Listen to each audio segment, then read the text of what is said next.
Guys ఇంకొక software solutions close అయింది. 350 మంది దగ్గర 1,00,000 నుంచి 3 లక్షల వరకు పర్ హెడ్ తీసుకున్నారు. సైబర్ క్రైమ్లో కూడా కేసు అయిందని చెప్పి ఒక స్టూడెంట్ చెప్పారు. వాస్తవానికి ఇన్ డీటెయిల్గా అయితే దీని గురించి నాకు ఇంకా డీటెయిల్స్ షేర్ చేస్తా అన్నాడు.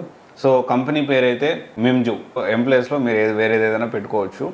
అండ్ దీనికి సంబంధించి ఎవరు కూడా బయటికి రావట్లేదు, ఇంకా చాలా కంపెనీస్ ఉన్నాయి అని చెప్పి మాట్లాడడం జరిగింది ఒక స్టూడెంట్.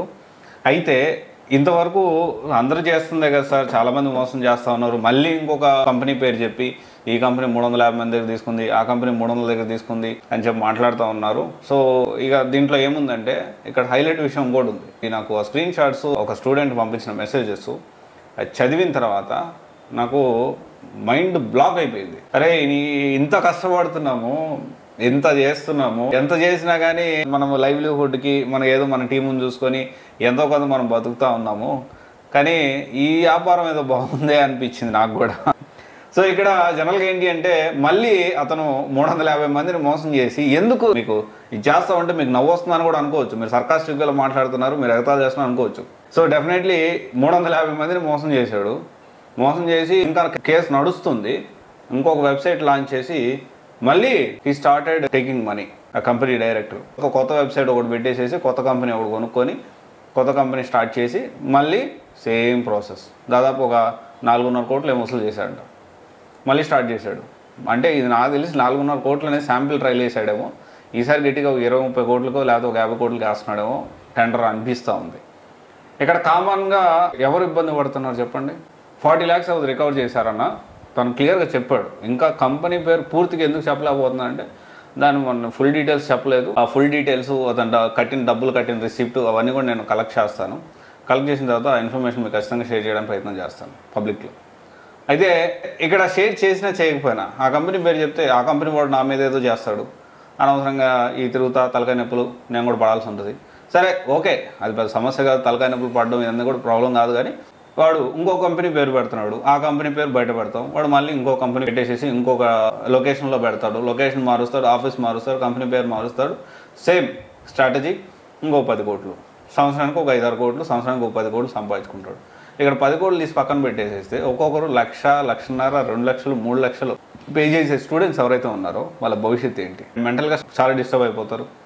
ఫిజికల్గా కూడా అటు ఇటు తిరుగుతూ తినక టెన్షన్ తోటి ఏం చేయాలో అర్థం కాక. ఎందుకంటే ఇంట్లో వాళ్ళకి బలవంతంగా చాలామంది బ్యాక్డోర్ అంటే మోస్ట్లీ ఇంట్లో వాళ్ళు సపోర్ట్ చేయరు, కానీ వీళ్ళు ఏంటంటే కన్విన్స్ చేస్తారు. నాన్న లేదు నాన్న, ఖచ్చితంగా డబ్బులు కడితే ఈ రోజుల్లో జాబ్ వస్తుంది, సొంతంగా కష్టపడితే కోర్స్ నేర్చుకుంటే జాబ్ వచ్చే పరిస్థితి లేదని చెప్పి ఇంట్లో వాళ్ళు కన్విన్స్ చేస్తారు. కన్విన్స్ చేసి డబ్బులు తీసుకొచ్చుంటారు. తీసుకొచ్చిన తర్వాత ఈ విధంగా మోసపోతూ ఉంటారు. ఇప్పుడు ఏం చేయాలి? తల్లిదండ్రులకి చెప్పుకోలేక ఆల్రెడీ అందరు ఫ్రెండ్స్ అందరికి చెప్పుకోండి మన జాబ్లో జాయిన్ అయ్యి ఈ కంపెనీ ఆ కంపెనీ అని. తర్వాత ఆ కంపెనీ పేరు బయటకు వచ్చి ఆ ఫ్రెండ్స్తో కలవలేక సోషల్గా ఉండలేక సఫర్ అవుతుంది ఎవరు? తెలుసుకోండి. ఇంకా వస్తాయి, ఇంకా ఇంకా ఇంకా వస్తూ ఉంటే నాకే ఏంటంటే ఈ చెప్పి అరే అవాయిడ్ చేద్దాం, ఇంకా చాలా మంచి టాపిక్స్ ఉన్నాయి వాటి గురించి డిస్కస్ చేద్దాం అనుకున్నప్పటికీ తప్పక ప్రతిదీ అప్డేట్ చేయాల్సి వస్తుంది. ఇది మళ్ళీ ఇంకొక అప్డేట్. నెలలో ఒక 5-6 వీడియోలు, 7-8 వీడియోలు.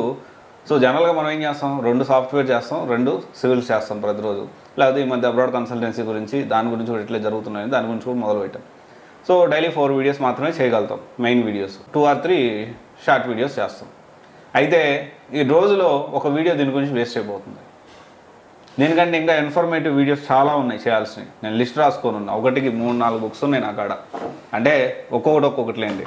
ఒక బుక్ ఏమో ఐడియాస్ రాసుకోవడానికి, ఒక బుక్ ఏమో ఎప్పుడు ఏ వీడియో రిలీజ్ అవ్వడానికి, ఇంకో బుక్ ప్రతి టాపిక్ని కవర్ చేస్తూ ఏ వీడియో అయితే ఉందో ఆ వీడియో సంబంధించిన ఇన్ఫర్మేషన్ గ్యాదర్ చేస్తూ అవన్నీ చేయడానికి ఒక బుక్. సో ఈ విధంగా పెద్ద లిస్ట్ ఆఫ్ ఇంపార్టెంట్ టాపిక్స్ ఉన్నాయి, డిస్కస్ చేసుకోవాల్సిన టాపిక్స్. సో అంటే ఇదంతా ఎందుకు చెప్తున్నానంటే స్టూడెంట్స్ జాగ్రత్త పడండి. ఎంత ధైర్యము ఏం చేస్తున్నారో ఇంకోరు పబ్లిక్లో చేస్తూ ఉన్నారు. వాళ్ళు పెద్ద పొలిటీషియన్స్తో కూడా వాళ్ళ కంపెనీ వెబ్సైట్లో వాటిల్లో ఇమేజ్లు అవన్నీ కూడా పోస్ట్ చేస్తున్నారు. వాళ్ళు పబ్లిక్గా చేస్తున్నారు దందా.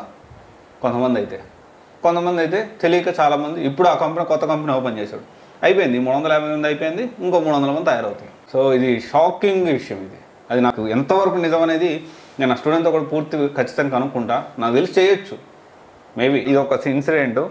సో అతను చూస్తే ఫీల్ అవుతాడేమో. బట్ నా friend 6th class 7th class classmate నాకు. అప్పుడు మనం కొంచెం క్లోజ్గా మెద్దం తిరిగేవాళ్ళం. వీళ్ళ నాన్న మా ఊర్లో 1.5 CRకి ఐపీ పెట్టి నెల్లూరు వెళ్ళిపోయాడు.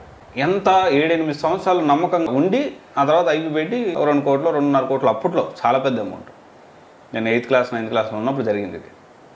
చాలా పెద్ద అమౌంట్ 2.5 కోట్లు అంటే 1.5-2 CR పైనే.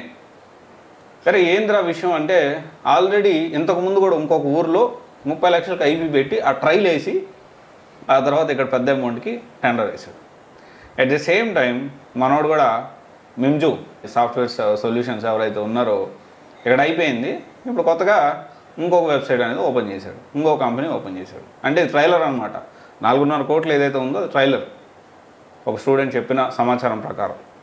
సో అతను పూర్తి వివరాలు నాకు అందిస్తానన్నాడు. సో ఆ పూర్తి వివరాలు నేను కూడా మళ్ళీ మీకు అప్డేట్ చేస్తాను, తప్పట్లేదు. కానీ గుర్తుపెట్టుకోండి, అవేర్నెస్ తెచ్చుకోండి. డబ్బులు కడితే జాబ్ వస్తుంది అనేది రాంగ్, అర్థం చేసుకోండి.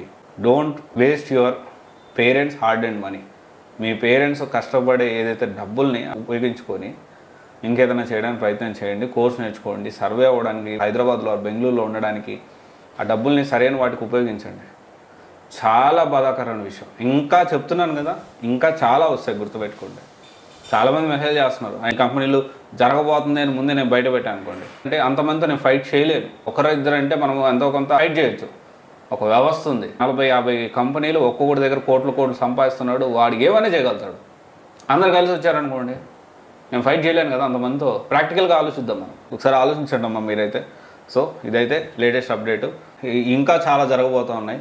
నేను చేసేది ప్రతిసారి కొంతమంది స్టూడెంట్స్ వాళ్ళు డిఫరెంట్ వాటికి ఇలా జరుగుతుందని పెడతా ఉన్నారు. సో కొంచెం అబ్జర్వ్ చేసుకోండి. దీన్ని సపరేట్ ప్లేలిస్ట్ చేస్తున్నాను నేను. అన్నింటిలో కూడా ఫస్ట్ నుంచి మనం ఈ వీడియోస్కి మాట్లాడింది దానికి సంబంధించిన రిలేటెడ్ అన్నీ కూడా ఒక ప్లేలిస్ట్ చేస్తున్నాను, బ్యాక్డోర్ అనే ప్లేలిస్ట్. ఆ ప్లేలిస్ట్ మొత్తం ఒకసారి చెక్ చేసుకోండి. Okay, thank you.